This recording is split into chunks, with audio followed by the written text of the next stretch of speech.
Deputetja e Lëvizjes Vetëvendosje Arbëresha Kryeziu Hyseni e ka demantuar keq kolegun e saj nga partia Guxo, Haxhi Avdyli, i cili mbrëm ka thënë se partia Albin Kurtit ka arritur një marrëveshje me nismë social-demokrate të drejtuar nga Fatmir Limaj.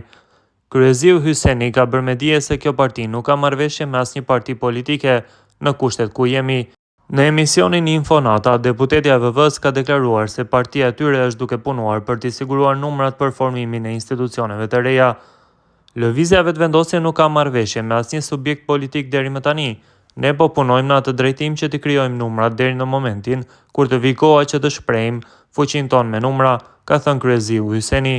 Ndër të tjera, ajo ka theksuar se Vetëvendosje ka gatishmëri për të votuar raportin e Komisionit të Verifikimit të Mandateve, në mënyrë që t'i japet rrugë konstituimit të Kuvendit të Ri të Kosovës. VV ka pas gatishmëri edhe të shtunën do të ketë për votimin e raportit të Komisionit të Verifikimit të Mandatit të deputetëve. Te kjo pikë nuk ka arsye të kritikohet Lëvizja Vetëvendosje, se është obligimi i të gjithëve që ta votojmë, ka thënë Kryeziu Hyseni.